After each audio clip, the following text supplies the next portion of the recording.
नमस्कार, मैं हूं आपके साथ सोनिया। बुलेटिन की शुरुआत करेंगे। विकासखंड पथलगांव के दूरस्थ गांव में पहुंचकर मुख्यमंत्री साई ने प्रधानमंत्री आवास योजना के अंतर्गत निर्माणाधीन आवासों का औचक निरीक्षण किया। वहीं गांव से गुजरते समय उनकी नजर हितग्राही श्रीमती अनुसुईया पैकरा के निर्माणाधीन घर पर पड़ी, जिसके बाद वे तुरंत वाहन से उतरकर मौके पर पहुंचे और निर्माण कार्य का बारीकी से अवलोकन किया। साथ ही निरीक्षण के दौरान मुख्यमंत्री साई ने न केवल कार्य की गुणवत्ता को परखा, बल्कि वहां कार्यरत श्रमिकों से आत्मीय संवाद भी किया।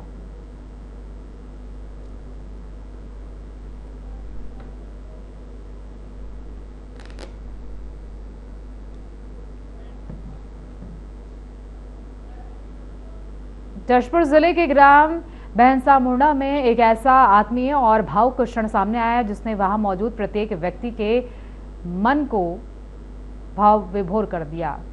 आपको बता दें कि पूरे वातावरण को संवेदनाओं से भर दिया। ये दृश्य उस मानवीय स्पर्श का जीवंत उदाहरण बन गया जहां शासन और संवेदना एक साथ दिखाई देते हैं। आपको बता दें कि सुशासन तिहार के दौरान जैसे मुख्यमंत्री विष्णुदेव साई की नजर 4 वर्षीय नन्ही बच्ची मानविका चौहान पर पड़ी, वे सहज भाव से उसके पास पहुंच गए। उनके इस स्वाभाविक और अनायास कदम ने पूरे माहौल को एक अलग ही अपनात्व वातावरण में बदल दिया। मुख्यमंत्री ने स्नेहपूर्वक बच्ची को अपनी गोद में उठाया और मुस्कुराते हुए उससे आत्मीय संवाद करने लगे। उनके चेहरे पर झलकता स्नेह और व्यवहार की सरलता इस बात को दर्शाती है कि सच्चा नेतृत्व वही होता है जो लोगों के बीच जाकर उनके अपनेपन को महसूस कराता है। वहीं बच्ची की माता दीपांजलि चौहान ने बताया कि उनकी बेटी मुख्यमंत्री से मिलने को लेकर बेहद उत्साहित थी और उनसे मिलकर अत्यंत खुश हुई।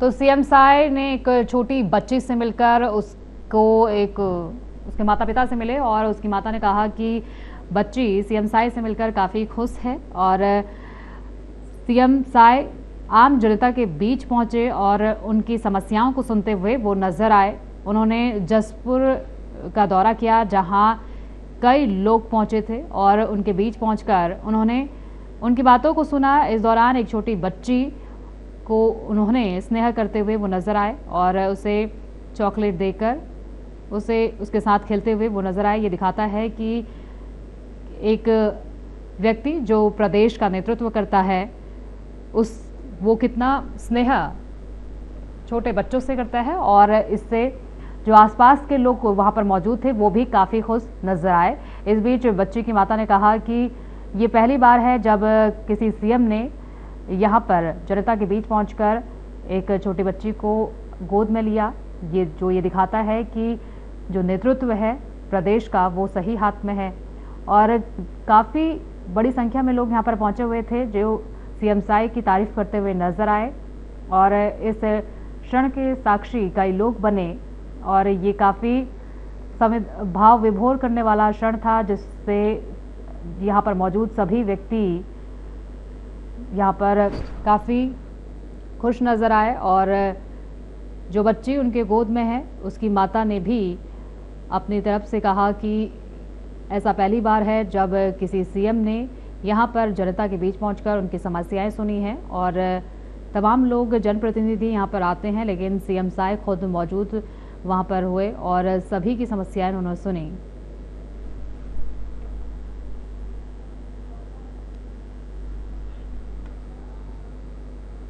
सुशासन तिहार के तहत छत्तीसगढ़ में मुख्यमंत्री विष्णुदेव साई ने अपने प्रदेशवासी व्यापी दौरे की शुरुआत की। रायपुर पुलिस लाइन हेलीपैड से रवाना होकर वे आम नागरिकों से सीधे संवाद करने पहुंचे और सरकारी योजनाओं के क्रियान्वयन का फीडबैक लेंगे। ये अभियान 1 मई से 10 जून तक चलेगा। मुख्यमंत्री के साथ प्रमुख सचिव सुबोध सिंह और विशेष सचिव रजत बंसल भी दौरे पर रवाना हुए।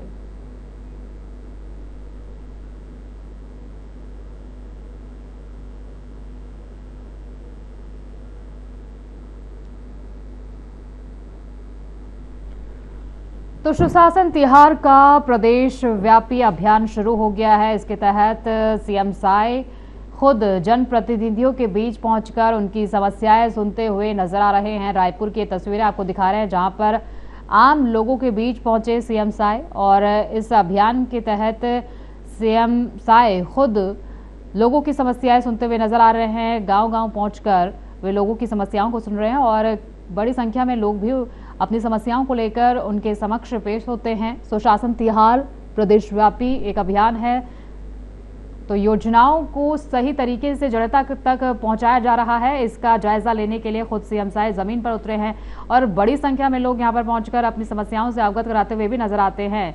कई ग्रामीण क्षेत्रों में भी सीएम साय अक्सर दौरा करते हैं और इसी दौरे को लेकर अब 10 जून तक ये अभियान चलाया जा रहा है, जिसमें सीएम साय खुद घर घर जाकर लोगों की समस्याएं सुनते हुए नजर आएंगे। तो पूरी तरीके से अगर देखा जाए तो प्रदेश का नेतृत्व एक बढ़िया हाथों में है, क्योंकि जिस तरीके से सीएम साय खुद लोगों के बीच पहुंचकर उनकी समस्याएं सुनने का काम कर रहे हैं वो अभूतपूर्व है। बीजेपी सरकार में जिस तरीके से काम किया जा रहा है वो काफी सराहनीय है।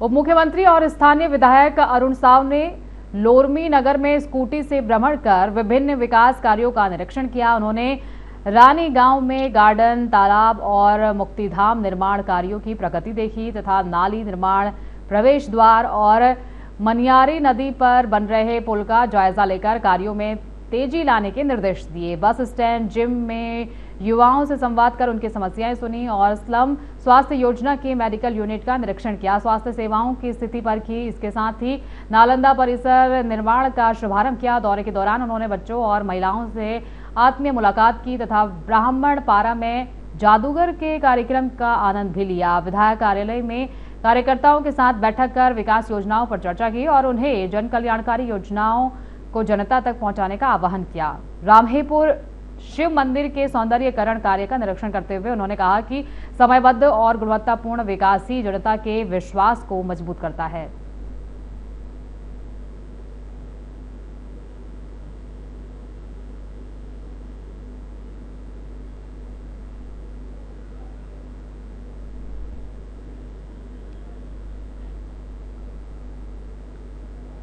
छत्तीसगढ़ में भारत की जनगणना 2027 के पहले चरण में मकान सूचीकरण और मकानों की गणना का फील्ड कार्य पूरे राज्य में शुक्रवार से शुरू हो गया है। इस राष्ट्रव्यापी अभियान के लिए 51,300 प्रगणक और 9,000 पर्यवेक्षक तैनात किए गए हैं, जो 30 मई तक घर घर जाकर डेटा जुटाएंगे।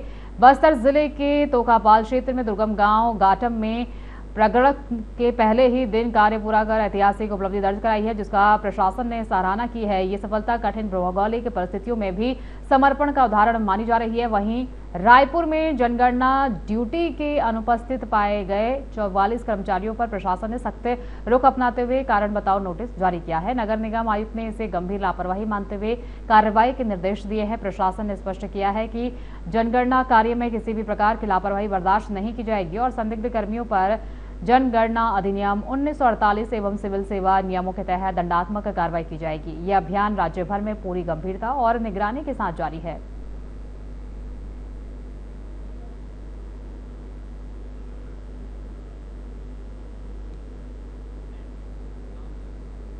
छत्तीसगढ़ के कांकेर जिले के छोटे बेठिया थाना क्षेत्र में डी माइनिंग और सर्च ऑपरेशन के दौरान बड़ा हादसा हो गया। आपको बता दें कि नक्सलियों द्वारा लगाए गए आईईडी को निष्क्रिय करने के दौरान अचानक विस्फोट हो गया, जिसमें डीआरजी के 4 जवान शहीद हो गए। शहीदों में परमानंद कुर्राम भी शामिल हैं, जो 2022 में बस्तर फाइटर में आरक्षक के रूप में नियुक्त हुए थे। उनके पार्थिव शरीर को कांकेर जिला मुख्यालय पुलिस अधीक्षक कार्यालय में गार्ड ऑफ ऑनर के साथ सलामी दी गई। उनका अंतिम संस्कार उनके गृह ग्राम बरेठिन बिहार भंसुला में किया गया।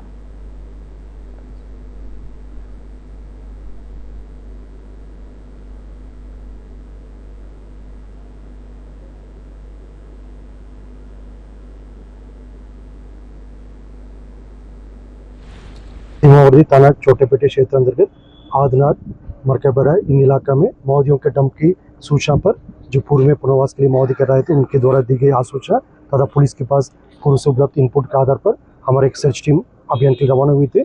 सर्चिंग के दौरान जो हमारी टीम द्वारा माओवादियों के डंप से कंप्यूटर, प्रिंटर और अन्य जिस तरह मॉनिटर वगैरह इलेक्ट्रॉनिक सामग्री को बरामद कर दिया गया।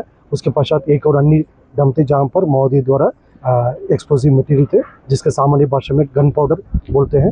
यदि केमिकल कंपोजिशन के हिसाब से देखा जाएगा, इसका पोटेशियम नाइट्रेट और बेरियम नाइट्रेट का जो केमिकल कंपोजिशन सामग्री थे, लगभग 60-70 किलो का ये सामग्री थे। उसका बीडीएस टीम द्वारा आइडेंटिफाई करके उसका सेफली निकाल दिया गया।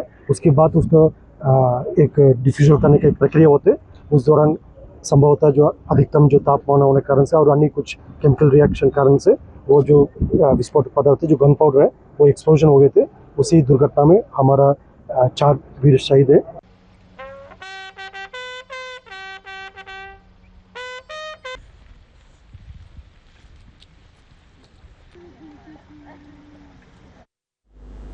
कांकेर जिले के छोटे बेटिया थाना क्षेत्र में D mining area domination search operation के दौरान बड़ा हादसा हो गया। नक्सलियों द्वारा लगाए गए आईडी को निष्क्रिय करते समय अचानक विस्फोट हो गया, जिसमें डीआरजी के 3 जवान घायल हो गए। घटना के बाद बैकअप फोर्स मौके पर पहुंची और घायल जवानों को जंगल से बाहर निकालकर अस्पताल पहुंचाया गया। कांकेर एसपी निखिल राखेचा ने बताया कि जवानों का इलाज जारी है और स्थिति पर लगातार नजर रखी जा रही है।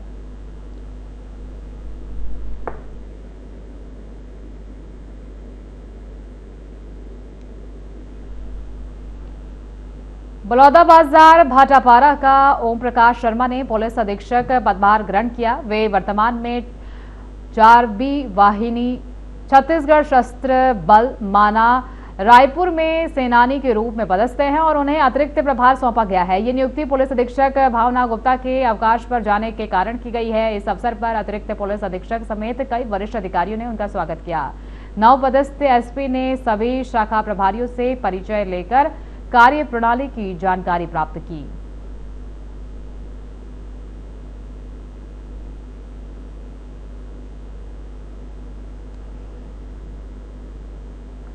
बलौदाबाजार के सोनाखान गांव में एक महिला के साथ एआई के जरिए अश्लील वीडियो बनाकर ब्लैकमेलिंग का मामला सामने आया है। आरोपी ने वीडियो भेजकर महिला को डराया और क्यूआर कोड के माध्यम से पहले 2000 फिर 1000 रुपए वसूले।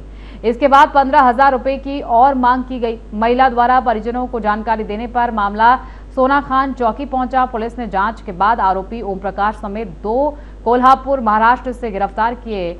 आरोपी के खिलाफ धारा 384 और आईटी एक्ट 67A के तहत मामला दर्ज कर उसे न्यायालय में पेश किया गया, जहां से उसे जेल भेज दिया गया है।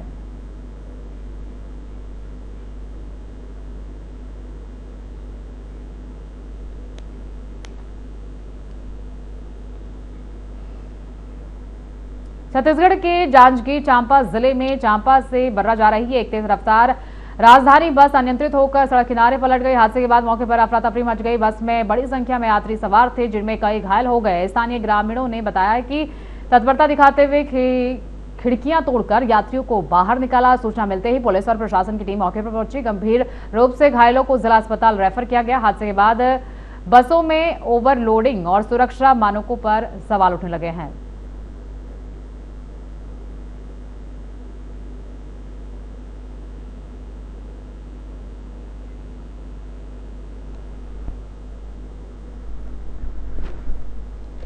रायपुर पुलिस ने दिल्ली में दबिश देकर एक बड़े नाइजीरियन ड्रग्स नेटवर्क का भंडाफोड़ किया है। संयुक्त कार्रवाई में नाइजीरियन नागरिक तोचकू आफमे और दिल्ली निवासी सन्नी शर्मा को गिरफ्तार किया गया है। ये गिरोह नाइजीरिया से ड्रग्स सप्लाई कर भारत में नेटवर्क चला रहा था, जिसमें नशीले पदार्थों को बीपी मशीन के अंदर छिपाकर कोरियर के जरिए भेजा जाता था। जांच में 2 करोड़ रुपए के ड्रग्स मनी ट्रांजैक्शन का खुलासा हुआ है। पुलिस ने 9,70,000 रुपए नगद, 5 आईफोन और 3 चेकबुक जब्त किए हैं। आरोपी पहले भी जेल जा चुका है। रायपुर एसीसीयू ने 2026 में 36 मामलों में 93 गिरफ्तारी कर 2 करोड़ 48 लाख का नशीला पदार्थ जब्त किया है।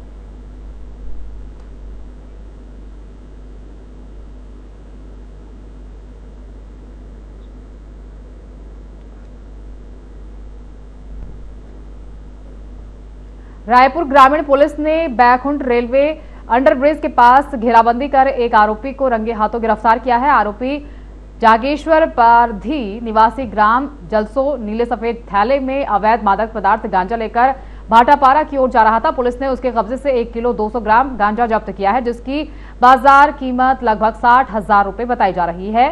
तिल्दा पुलिस ने आरोपी के खिलाफ एनडीपीएस एक्ट की धारा के तहत मामला दर्ज कर रायपुर सेंट्रल जेल भेज दिया है। पुलिस मामले की आगे की जांच कर रही है।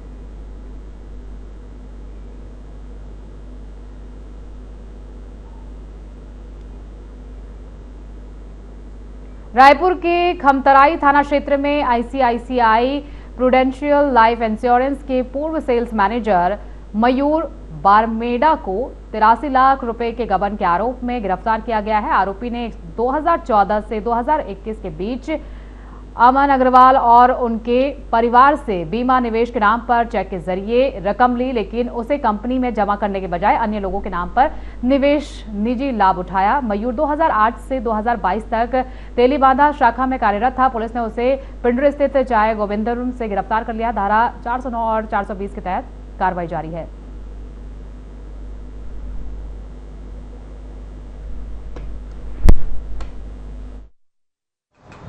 पूरी तरह से लेते हुए खंतरी पुलिस स्टेशन में आरोप पंजीबद्ध हुआ और पंजीबद्ध होने के उपरांत जो आरोपी था उसकी तलाशी चल रही थी। तलाशी करके त्वरित कार्रवाई करते हुए पुलिस ने उसे पकड़ा है और आरोपी जो है उसका नाम मयूर बारमेड़ है। साथ ही साथ इसमें रिलेटेड जो बाकी बैंक ट्रांजेक्शन्स हैं या फिर और जो डॉक्यूमेंट्स हैं उसको चेक किया जा रहा है, ढाला जा रहा है। आगे जो भी कार्रवाई होगी आपको अपडेट किया जाएगा। ये लोकल यही कह रहे हैं जी सर, ये किस चीज़ के लिए इंश्योरेंस के लिए पैसे लेता था और इतना ट्रस्ट कैसे कि लाखों रुपए उन्होंने इसको दे दिए, क्या फिर इसमें कैसे लगता है? देखिए 2008 से लेकर 2022 के बीच में मध्य में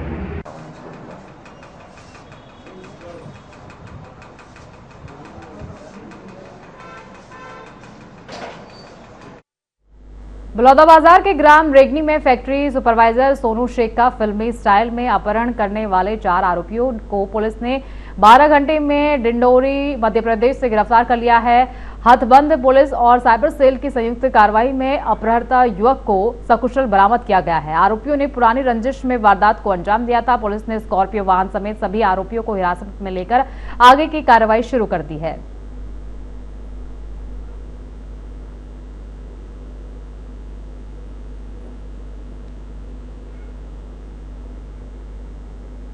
बलरामपुर के भुताही गांव में दर्दनाक हादसा सामने आया है, जहां नदी में नहाने गए 2 मासूम बच्चों की डूबने से मौत हो गई। आपको बता दें कि मृतकों की उम्र 6 वर्ष और 5 वर्ष बताई जा रही है। जानकारी के अनुसार दोनों बच्चे नहाने के दौरान गहरे पानी में चले गए और डूब गए। घटना के बाद गांव में शोक का माहौल है। सूचना मिलने पर पुलिस मौके पर पहुंची और मामले की जांच शुरू कर दी है।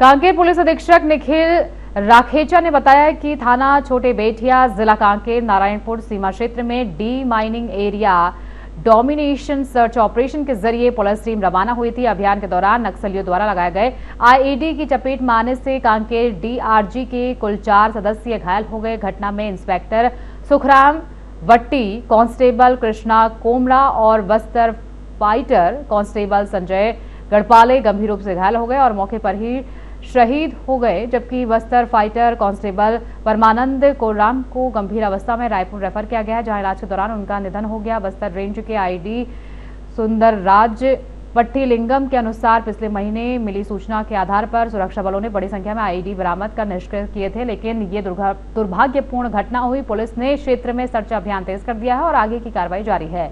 घटना से पूरे सुरक्षा बलों में शोक की लहर है और प्रशासन स्थिति पर लगातार नजर बनाए हुए है।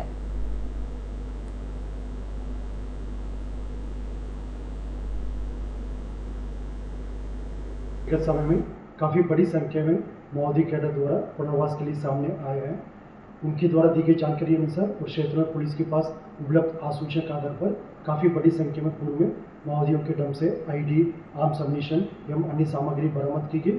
इसी सिलसिले में आज दिनांक 2 मई को जिला कांकेर एवं नारायणपुर की सीमावर्ती थाना छोटा बेटिया क्षेत्र अंतर्गत आदनार के जंगल में माओवादियों के द्वारा डंप की गई सामग्री को बरामद करने के लिए कांकेर डीआरजी टीम रवाना हुई है।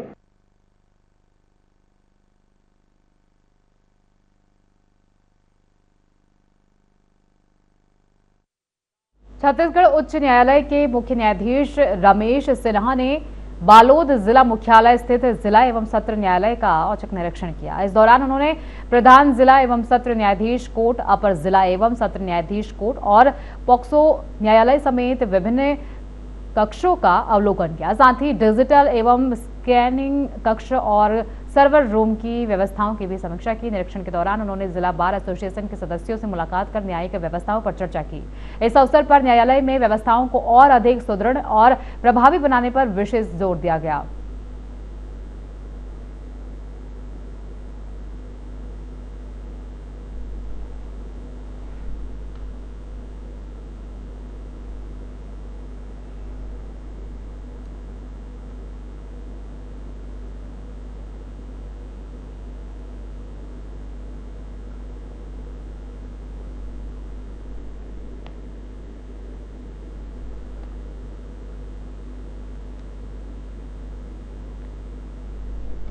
तो बार एसोसिएशन के सुधारों पर इसमें चर्चा की गई। इसमें तमाम सत्र न्यायालय का औचक निरीक्षण किया गया। तमाम अधिवक्ता इसमें मौजूद रहे और अपनी बातों को मुख्य न्यायाधीश के समक्ष पेश करते हुए नजर आए।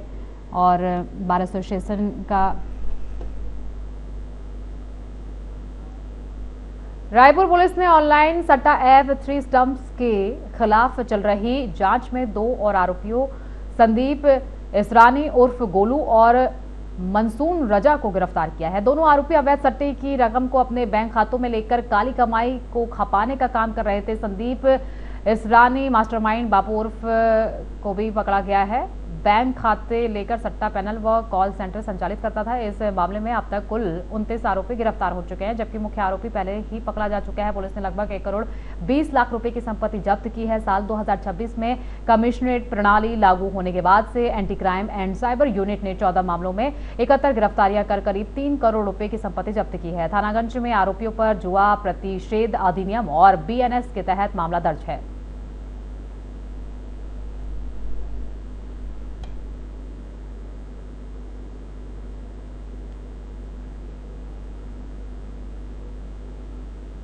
जांजगीर चांपा में चांपा से बर्रा जा रही यात्री बस अनियंत्रित होकर सड़क पर पलट गई। हादसे के बाद मौके पर अफरा तफरी मच गई और कई यात्री घायल हो गए। स्थानीय ग्रामीणों ने खिड़कियां तोड़कर यात्रियों को बाहर निकाला। सूचना पर पुलिस और प्रशासन की टीम मौके पर पहुंची और घायलों को अस्पताल भेजा गया। इसमें बड़ी संख्या में यात्री सवार थे, जिसमें से कई को गंभीर चोट आई है।